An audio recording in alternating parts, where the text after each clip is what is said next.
All right, we are live, and let me request for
I'm going to try to invite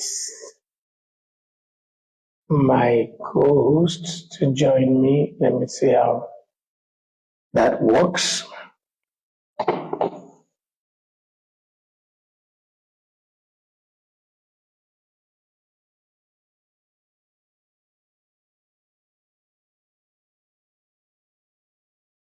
Okay.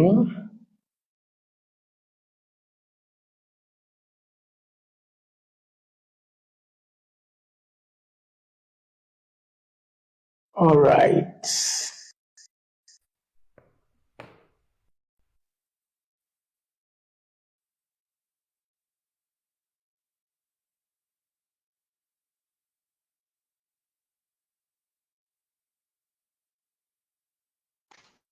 All right.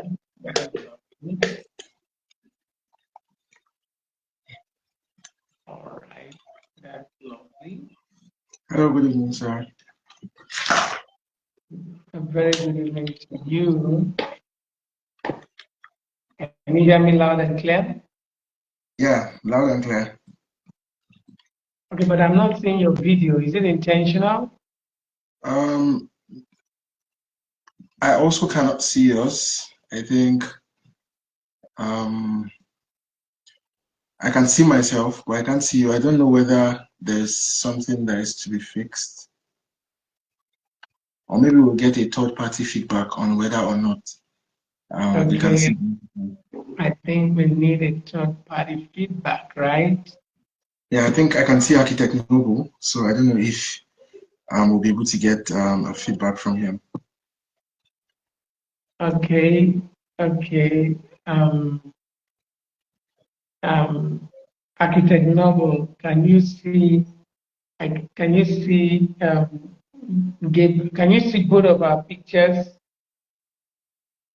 Maybe you should use the comment. Oh, okay. Yeah, he said both of us are clear here, so I think both of us are visible. So the way it shows, I can only see myself. I cannot see you. I think that's the same thing happening at your end. Oh, that's interesting. So that's how it works, or something. Yes, sir. I believe so. All right, ladies and gentlemen, we are live and we're going to get going already. Gabriel Victor Oladija. I always like to add Ayodele to your full Yes, name. sir. Welcome all the way from the nation's capital. We're live and we'll get going. We're starting already. So, what's the mood like in the nation's capital, especially with the demise of our former president? What is it like over there? Well, everything is going well. I think the only way you would notice, I don't know whether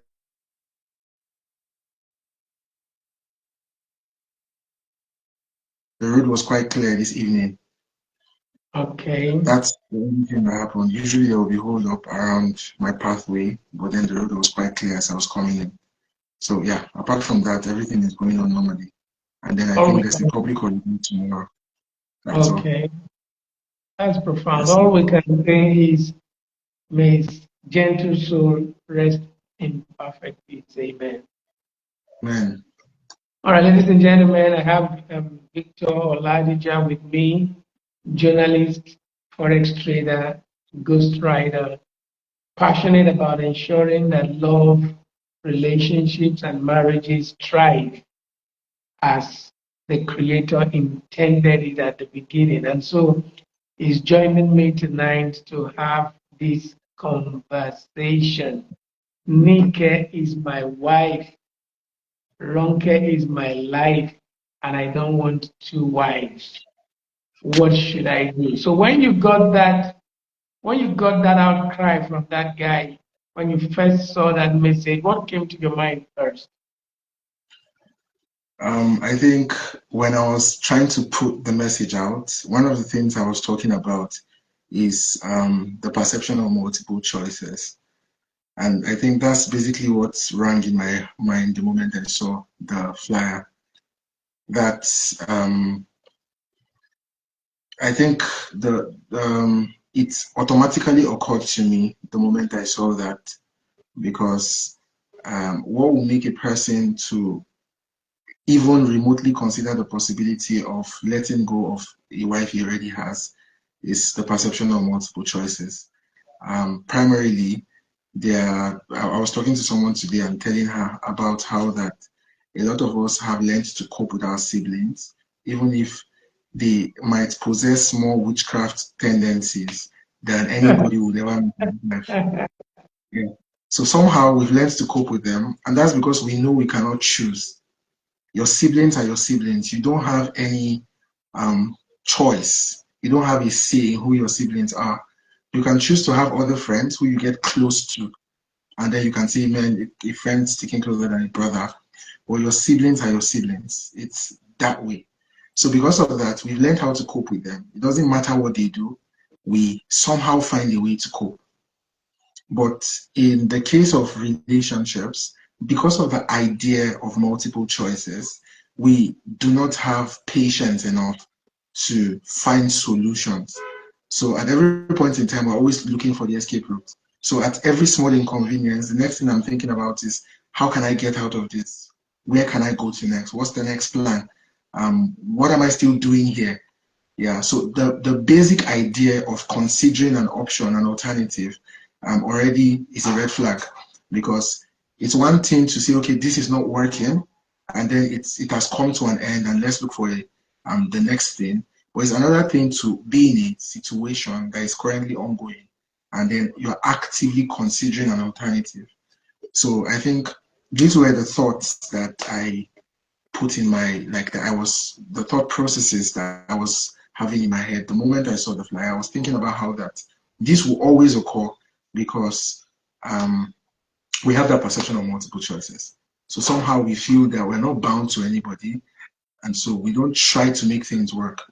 If a child and his parents are having issues, they try to make it work because you only have one set of parents, you know. But the moment you feel like you have a lot of choices, like if one does not work, you can easily just hop on to the next. That's when the complication about So, choices, about what to do, what selection happens. Yes, sir. so is it so that does that mean that even right from before we go into the relationship, we already have that at the back of our mind that if it doesn't work, I'm gonna check out. If it works, I'm gonna check out. So does it mean that we already have that mind right from negotiating relationships? We tend to come with that mindset. Does it also mean that it makes us not to do due diligence, not to give it the best shot, not to attend to and enter into it like I have to get it right? Does it also affect the way we negotiate relationships? Yes, sir. I believe that it also affects because basically, if you're already coming into it without 100% commitment, then there is a percentage assurance that that relationship is going to end eventually. Because the whole idea of having a there usually is a decision for you to go all in, like to give it 100 when you are going into a relationship. And if that's not the case, then eventually you would easily check out. So most people go into structures, you know, the whole popular quote where they say, let's see where the boat will lead. That automatically indicates that it's most times it's a trial and error kind of situation. Yeah, so they don't go in with 100% assurance, certain of the fact that whatever it is they are doing is leading to a destination. So it's almost like, let's just try. If it doesn't work, let's go all out. So they are not giving it 100. I'm not saying every relationship should work. There are relationships that you start that will not eventually work. What I'm saying is, at least in those relationships, you gave it your 100%. Let it be that if it doesn't work, it's not because you didn't put in your best. And most people go in, they don't put in their best, because at every slight inconvenience, they begin to look for how to check out. I think this is even a defect that many people possess. Yeah, they cannot, and it's not just in relationships. A lot of people, even in their job, at the slightest inconvenience, they're trying to check out. Yeah, and many people just transfer this kind of behavior from every single thing they're doing in their lives all the way to relationships. So I think, yes, that will constitute a problem. So there are two dimensions to this. The dimension number one is that because we think we have options, then we do not give zero. There is not this zero tolerance for error as we negotiate relationships. Yes, Then number two is that even when we are now in the relationship, we have an unfortunate attitude to pain, to challenges, and to difficulties in life. And so once we meet an end, instead of converting it to a bend, we shut down and we begin to think of the next option. Now, yes. do you think that there are several, do you think we could have thousands of marriages who find themselves in this situation where somebody is married already, but it is now that he is married, he seems to, he claims to have now found the person that he ought to be with, his life. He already has his wife, but it is now he's finding out Yes, that no. Do you think many marriages could be in that situation, and what would be the way forward? oh, okay, sir. So it's very possible. In fact, it happens all the time. Like it's I think the main problem is that a lot of people go into marriages for all the wrong reasons. And so well, we will not necessarily say they are wrong reasons. It's just that they go for the greater evil. And I'm going to explain that. Um, a person is like many men do, because eventually this one I can only say this after I've like done a bit of research. A lot of men would actively choose respect over love. Now that's to mean that they can have somebody who they are really passionate about, but because there's a load of disrespect from that direction, they would rather go for someone who they don't feel as much attracted to, but then they have ultimate respect, and then they know that with this person there's going to be peace at home. It's like their leadership is going to find expression when they are married to such a person. So that person now is already setting himself up for trouble, because um, the moment you go for somebody who you don't feel any form of passion towards, like the attraction is close to zero, you would have the respect you're looking for. But then when you are faced with the reality of sexual interaction in marriage, that's when you will now realize that you have the respect truly, you have peace truly. But then when it comes to intimacy, then there's a lapse. And in the world as a whole, apart from finance, sexual interaction, whether sexual deficiency with a partner or extramarital affairs, is one of the leading causes of divorce. So this is very important. And most of the times when you see men chasing after other women, it's usually headed towards emotional connection and sexual interaction. There's hardly any reason why a married man would chase someone else. Yeah, it's usually because they are looking for some form of emotional, intimate connection that they feel they do not have with their wives. Yeah, so it will constitute a problem when they go into a relationship with someone because of there are good reasons. It's just that they don't many times they don't consider the person, especially those who do not have any issue sleeping around. Yeah, so if they don't have any issue sleeping around, then they will be able to find a way around it. But for church folk, for people who are God conscious, it becomes a problem because it's like you are in a contention. So now you're married and you are supposed to stay faithful according to the principles of the kingdom, but then you cannot do it, or you are in a contention whether or not, because there is really no emotional connection with the person you got married to, and then you're trying to look out. So now it's a very risky game, because if God is instructing you to be in a marriage structure and to be faithful, then it means that every single thing that is important in achieving faithfulness is a matter of concern for him. I've had somebody say this before, and I said, that's a lie, that's the devil. The guy was literally saying God led him to someone who he was not emotionally attracted to. I said, it's not true. It's not possible, except it's not the same God that I know. Except God you are serving is a different God. If it's the same You one I have, know, then that statement is fallacious. you have raised very interesting issues here that needs Yes, sir. further pondering.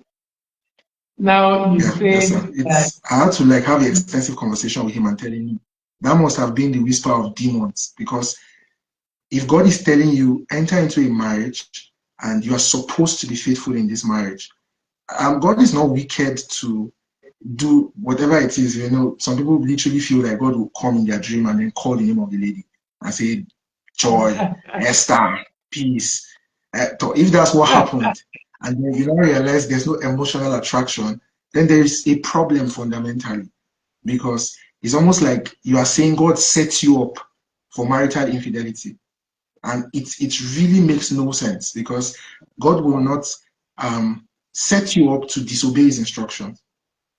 So in all obedience, right, you will not now be put in a situation where you know are forced to disobey. Yeah. So that's about it. Yes, sir. all right, all right. Now you have raised very sensitive issues, and I just need to draw your attention to some of them. Number one, Or you are saying that oftentimes men get married, sometimes get married to somebody that will respect them, but yes, that sir. emotional connect is not there, and that they are setting themselves up. Beautiful Yes, thoughts. sir.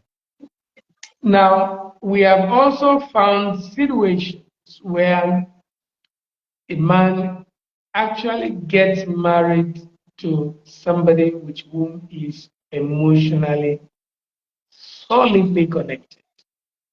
But So 3 years into the marriage, 5 years into the marriage, they experience what you call love lost. Love is lost. yes, sir. Now he goes to the office, he goes to the gym, he goes to the supermarket, he goes to the church, he goes to a conference, whatever that was, and he stumbles on this lady, and her presence, her Yes, sir. comportment, her mannerism, her gait, it could be anything, sparks such a glow in his heart, irresistible. He can't stand it. It's like I've never felt like this before. And now he thinks this is my life. Remember, in the other marriage, in the marriage,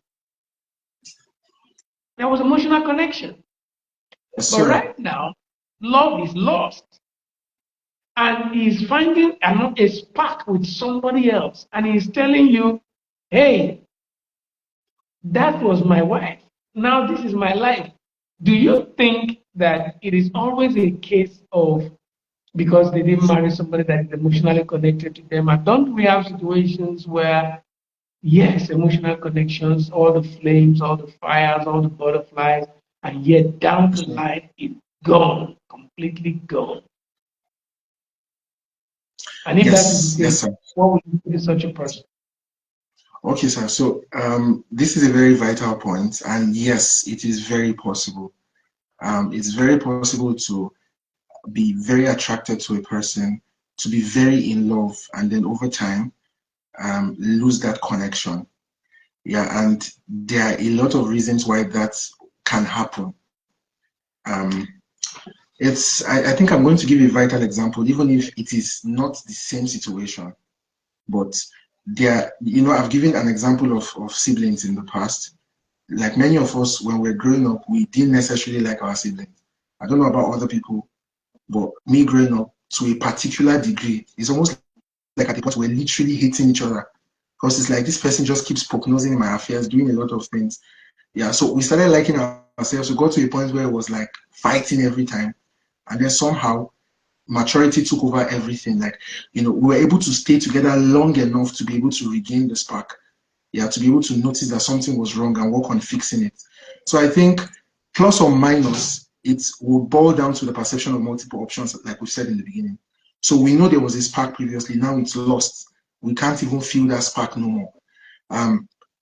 If we actually have the understanding that this is a forever thing, we're supposed to be in this, and apart from a sense of spiritual responsibility, there's also that sense of partnership. If we know that we're in this for the long haul, or before that spark even gets lost, there are a lot of things. If it's fading, there are a lot of things to do to reignite. And then let's even say it has gotten lost. It can be rekindled progressively. The main problem is that we are quick to jump onto the next bandwagon because we think we can. Yeah. The moment we realize that according to all spiritual moral laws and the expectation of whether physical or spiritual beings and forces, we're expected to try to make it work, and that we can make it work because according to the master plan, it's supposed to be husband, wife, like that. It goes around. I think one of the major problems is there are some people who go into a relationship all because of an emotional connection. So this might be where the problem is. Yeah, so there is no criteria, there is no, they don't vet their partners enough to see the long haul in that interaction. So it's all about the emotional thing they're feeling right now. That's why you can hear people say things like, I just met her, I felt this spark, and in 3 weeks we're married. I hear people say that all the time. So it was basically about the spark. Sometimes it's not even in a hurry. It's just that in the relationship, you never really had time to evaluate your stance. You never had time to evaluate compatibility, to evaluate your common grounds, to evaluate the way you guys complement each other. You really did not do any evaluation outside the boundaries of the emotional attraction that you feel. And it's quite transient because even the new person you are seeing that is looking like you have emotional attraction towards, you will still lose that attraction. Whether you give it expression or not, you will lose it. So for the people who say, okay, and this is my life now, let me go ahead with this other lady, after a while, you will lose that emotional attraction. It's almost like you would have it sufficient enough to destroy what you already have with your wife. And then somehow it's like it's a script. Eventually it fades off. And let's say it did not even fade off self. And then eventually some people do it. They will leave their wives, move on with their life. And then after a while, the same cycle will repeat. You would always meet people who you are seemingly attracted to. Yeah, so it's marriage is way beyond attraction alone. It's Good. That we can means see, yes, sir, that we can means see from scripture. Okay, please go ahead, sir. that means you are agreeing that now do we have situations where people get into a relationship, Yes, sir. there may not necessarily at the onset be that spark, Yes, sir. but way down the line the spark comes, and the flames of the spark that comes later can be more, you know, weighty sometimes than even the people who experience it at lovers first sight. Is it true that because the spark is not there at the onset, then it is not God? Is that really true? Um, okay, yeah, I understand the question, but very well. I think the reason why that particular young man, I was like that straightforward is because as at the time we're having conversation, it was already a couple of years and there was still no spark. So that's where the whole drama came in from. Because I'm like, even let's say it's this kind of scenario right now where they met and there was no initial spark. If it's 3 years, 4 years, and there's no spark even in the marriage, there's already a problem. Yeah, so it's very possible to meet someone and it's like that intensity of emotional attraction was not there at first. A lot of people grow in love. Yeah, I think there are just two perfect scenarios when people marry for, or when people like their relationship was triggered by something other than love. Yeah, it's either they grow into each other, like they grow in love, they grow in emotional affinity and attraction to their partner, or they completely go apart, and then it leads to a lot of it's either infidelity or emotional entanglements outside the boundary of their marriage. So it is possible for that first scenario to happen where there is initially no spark and eventually it comes. In fact, it happens a lot of times because really people marry for security. That's like the reality of the 21st century. Like a lot of people, they get married for security. They really don't get married. And it's what I said initially about men getting married because there's a prospect of peace and prospect of respect. A lot of women too are in that situation where they get married because of financial security. So they can literally be actively um, leaning towards someone else in emotional affinity. It's like they're liking someone else. And this person comes into the equation. That one is a pauper. This one is a very rich man. And then it's like their future is already secured. And so they shut down that emotional attraction and then go in this direction. So in that marriage, any of these two possibilities are very likely. It's either somehow along the way when this one respects, when the wife respects her husband, the husband loves the wife, they grow into an emotional bond and have a sense of responsibility. Yeah, and maybe that would even help them to safeguard the marriage union because it's like we worked to have this emotional connection. And so we have to like keep it aflame or something. But the second category now are those who um, there's eventually no spark, and then they begin to consider other options. So every one of these scenarios has a set of possible outcomes. Funny enough, anyone can lead to any destination. It's depending on the individuality of the partners involved. Now, these conversations are so, for those of us who are viewing, who are watching, I'd like you to begin to think about what we're talking about. And in the comment section, feel free to share your thoughts, share your views, share your opinion, for or against, and it will be fine. But I'd like you to think about this because this conversation is something that we're going to have tomorrow and then on Wednesday, and then we'll see how we're going to wrap this up. Now, one of the challenges that we're going to be dealing Yes. we're dealing with as human beings in our relationship dynamics is the question of balance. As we Yes, talk, sir. I am reminded of the story of Jacob, who went to Laban's family to get married. And for Jacob, as soon as he got to Laban's family, there was an initial spark with Rachel. But with Leah, there was no spark. If Yes. you understand the God of the Bible very well, you will realize that God has a way of making choices that are beyond human comprehension. How in the world did God arrive at Jacob, I love Esau, I hated, or whatever?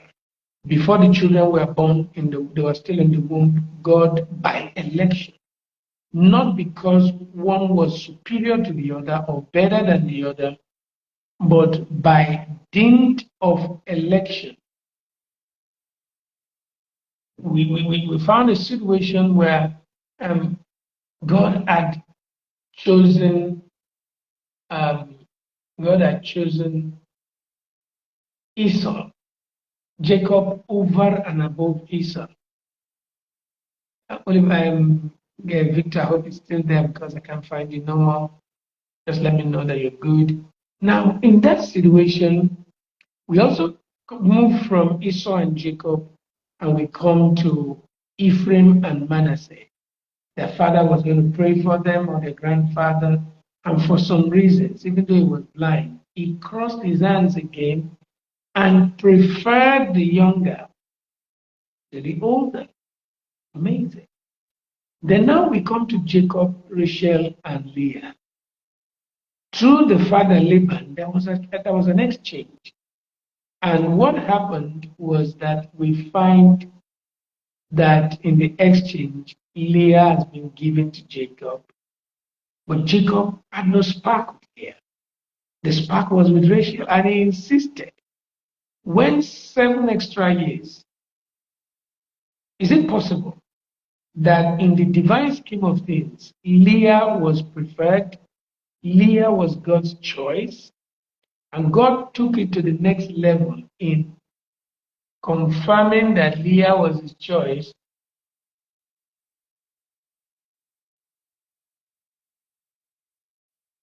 All right. Victor Gabriel, you're welcome back again. Welcome back. Can you hear me loud and clear? Hello, Victor, are you there? Yes, sir, I'm back now. I think I was disconnected for a bit. Okay, sorry about that. So we have a situation where supernaturally God had chosen Jacob over Esau. For some reasons, God has chosen Ephraim over Manasseh. And in Jacob's relationship, we are seeing God choosing Leah over and above Rachel. But because for Leah, there was no spark, for Rachel, there was a spark. Even when he had to serve 7 extra years, just to show him that there is a probability that God's choice was Leah, not Rachel, he insisted on going ahead to serve. To further confirm that Leah must probably be God's choice, God shut the womb of Rachel and opened the womb of Leah. But since it has to be by affection, by attraction, by emotional connection, by that spark, he insisted on going ahead. Eventually, Rachel was lost because now her womb was closed. Give me children or I die. She eventually died because of childbirth. Maybe not the right time she would have died. Everything pointing to the fact that Leah could have been the choice of God. But since we must negotiate relationships primarily based on butterfly feelings, that emotional spark, that physical attraction, he went into polygamy that completely messed the trajectory of Jacob's life. The balance. Because for us, love and life and relationships is all about emotions and spark. You are in a relationship with your wife, the spark is gone. Instead of working on it, now there is a spark with somebody else. And since it's all about sparks and connections, now you're going to go for that person instead of working on this person. Don't you think that we are giving too much attention and value? We're making permanent decisions on temporary emotions. True. And if that is the case, in your view, what is the way forward? Oh, okay. Thank you very much, sir. So I think what you're saying is very, very valid. It's, my explanations were basically on a surface level, but now you've taken it a notch deeper. So there is a kind of trust that we eventually get in our work with God, and make us to realize that, and that's basically what I was trying to communicate to this young man. That God is saying you should tool a particular pathway. It might not look like it at first, and truly, many a times, I'm not talking about the relationship pathway right now. In every way in our lives, we have a lot of times that we would receive an assignment and it does not look like we have the capacity to do it. It looks frustrating, it looks annoying, but in the process of that assignment, we get familiar, we find a way around it, we begin to enjoy it, so it becomes a pleasurable experience. But initially, it's a rigorous experience. I think there's something that is very key and it aligns with what you've said. I had a conversation with my friends sometimes back, and I told them, I said, the primary problem that we have as humans is that we really have not had enough time to discover our individuality. And so many of the things that we call our desires, many of the things we call our needs, many of the things we say we are looking out for is basically defined by culture. Yeah. So it's highly possible that what you say you want in a woman, what you think triggers your emotional spark, is just a product of conditioning over time. So maybe you're always in a association of guys, and then they're always saying, the normal things that, you have to be married to a thick lady, you have to be married to this kind of lady, leave that ladies alone, fair ladies, so it's a continuous conditioning over time. And as a result, your emotional affinity is wrapped around those points. Yeah. So what you think you want is actually not what you want. That's why a lot of people get married, and then in the marriage, they realize that they made a wrong choice. But the funny thing is, if you interview them, everything they needed or everything they say they needed in that marriage, they actually got it. I've seen situations like that where I'm having a conversation with this particular lady and I'm like, but everything you wanted in a man, that's what this guy was. So literally, she began to realize in the marriage that all that she was looking for were actually the wrong thing. So we're not saying don't look for those things. We're saying they're supposed to be the additions. It's just when the Bible says, seek ye first the kingdom, and all these things will be added. So it's all these things now that we've made the primary things that we're looking for. Yeah, that's where the main problem starts from. So many times, it's highly possible that you come in contact with a person and you feel that nudge in your spirit that this is supposed to be who you are to be with. Um, for those who have grown to trust the leading of God. And in that instant, there is, I won't say it's not like butterflies are just flying all around in your belly. Yeah. But a redefinition of what you define as your desires is how you would realize that that person is the object of your desires. It takes many people who sat down to observe interviews of married couples. Some have been married for years. And then when they ask them, they will tell you, oh, initially when I got married to my partner, or before we got married, when we met initially, I used to think that I had a different kind of spec. But spending time with them, I began to realize things about my desires that I did not even realize, I didn't know initially. So many of them were just foolish enough to trust God's leading and then find themselves and their partners in the process. Yeah, but this generation, I don't know, like God will help us, but really, a lot of us are not patient enough to live out this script. So it's like whatever takes us in will take us out. We are not in the process of trying to evolve and discover and know. If I felt a spark to enter in, I must feel a spark continuously. If not, I will leave. If I don't feel a spark, and when I was entering, it's highly possible I will never feel a spark. So we have this formula of permanence. Whatever it is that we go into a structure, that thing is no longer available. We are jumping out. Yeah, but we have to realize that this is a all-round relationship. This is somebody that we are going to get to share the highest form of intimacy with. Yeah, so it is what the learning, it is what the growing together. And on the final note, before I leave this point, I told someone today, I was like, a lot of us have learned to tolerate. I don't know why I like talking about siblings. It's because we have a very beautiful relationship with our siblings. They don't have to be perfect. But when it comes to relationship, we're looking for perfect people. So I'm like, a lot of us have learned to tolerate our siblings. And these are people that you're not permitted or you're not supposed to share certain levels of intimacy with. So you're not expected to have sexual interactions with your siblings, which is supposed to be the highest form of intimacy. That's what you do with your partner, the person you are married to. But when you are giving grace, you give more grace to your siblings than your partners. So your siblings can do a lot of things wrong, but they're your siblings, and so you dish out a lot of grace to them. Then the person you share the highest form of intimacy with, you are looking for every small mistake to jump out. So it's an absurdity that we have developed over time. So what you're saying is actually very right, sir. With a sense of responsibility and taking marriage also as a formula of obedience towards God, because it's like it's not just our assignment, our responsibility towards each other. It's also our responsibility towards God. Just the same way when we go out, preach the gospel, when we pray in the spirit, when we teach the Bible. Whatever we do that is a spiritual assignment is a responsibility towards God. Yeah. Just the same way marriage is a responsibility towards God. It was ordained by God, and God has to be in the epicenter of it. So sometimes the only reason why you even keep going is because you remember that this is as unto the Lord. Yeah, you might not find any other earthly reason to keep going, but then you remember it's as unto the Lord. And then in that state of mind, you would find a reason to continue. All right. So Now, this is my treatment. Yeah. all right. Now, as we round up tonight's session, you're going to come up with one final word. Well, as we round up tonight's session, because we're going to take this to the next level. There's a point you made there that we're going to take up again tomorrow.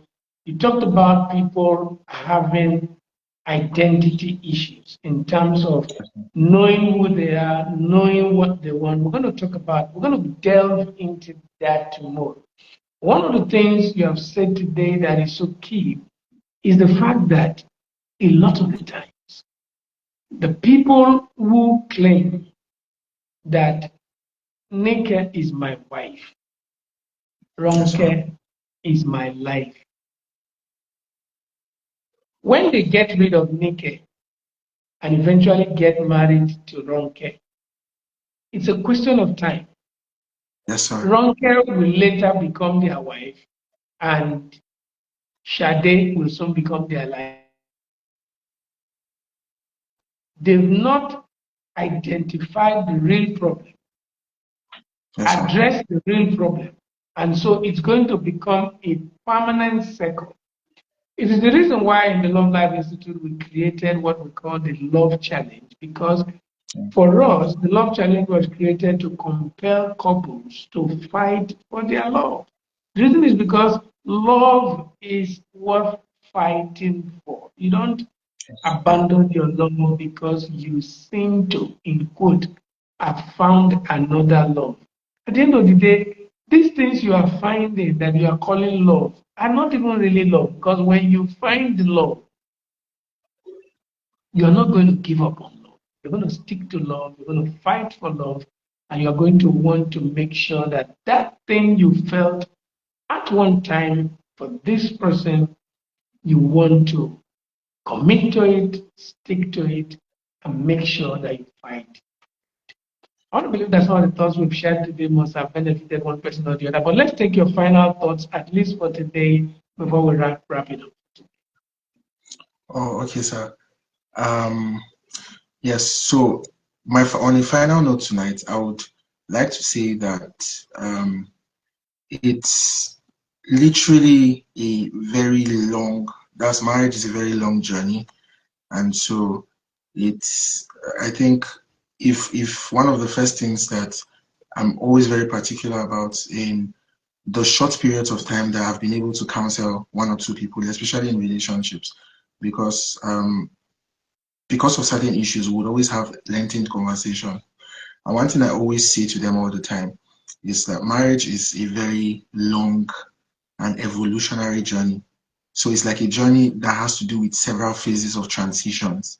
The problem is that people approach marriage with a stationary mindset.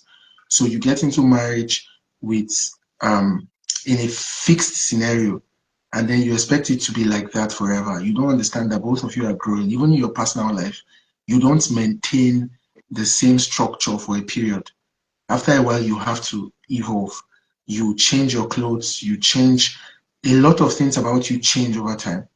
When you get into the marriage union, you expect it to be fixed and permanent. The way it is before you have kids is not going to be the same way when you have kids. It's not going to be the same way when your kids are grown. There is a evolutionary structure. So the idea is people never really get to know each other well enough to grow and evolve together. Yeah, so many times you have one partner growing and leaving the other one, or both of them just coming to a point where they just feel, okay, we're growing apart right now, and nobody's making an effort to come back together. So it's just like okay, Mr. Oliver is saying, truly sparks can die. It can actually die. There is it's just like the formula of old wineskins and new wineskins, or old wine in new wineskins, new wine in old wineskins. So many times the marriage has evolved. There is new wine being poured out, but because it's in an old wineskin, there is no compatibility. So over time, people just begin to say he changed.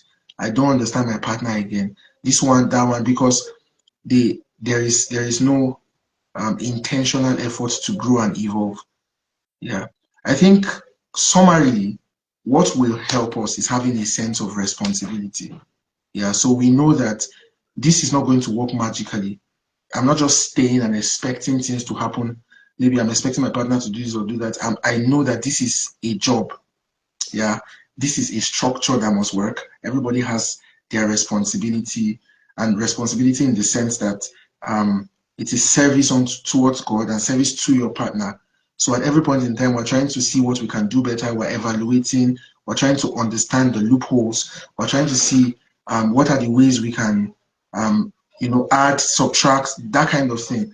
So with this, there's going to be a consistent evolution. And at the end of the day, we would realize that at every phase of marriage that we're going to encounter, we are equipped, we're prepared, and we're not going to be caught by surprise. So that we'll not be in phase 5 and, still be in the mindset of when we just got married, still expect everything to be the same way. Yeah, so that would be my final thoughts for tonight. Thank you so much, Victor Gabriel Ayodele Oladija. Joined me from the city of Abuja to share thoughts with us tonight, and we've said quite a few things. Tomorrow, we'll be looking at the possibility. Is it possible that the reason people want to give up on love is because it's possible they don't even know who they are, which has not enabled them to know who they need. And so they allow feelings to define who they connect with. And before long, the feelings are gone. And now they're looking for the next feeling to catch. We're going to look at that. Then subsequently, probably on Wednesday, we're going to be asking ourselves, so what exactly are the steps people should follow to fight for their love, to rekindle the spark in their relationships? We've had a wonderful time. I want to thank you, Pastor Victor, for coming in tonight, for the sacrifice, for the thoughts, amazing thoughts you shared. And then thank you guys for all of you that joined us live and those that will view this video later. I hope you get some stuff for it from it. We look forward to your contributions, your comments, your questions, your agreements and disagreements. It's okay. And then we'll see you again 8 o'clock tomorrow evening as we take this conversation to the next level. Thank you so much, Victor. Thank you, Architect Noble. Thank you, Oliver, and all those who were part of this podcast. I'll see you guys tomorrow. Thank you so much. Thank you, sir.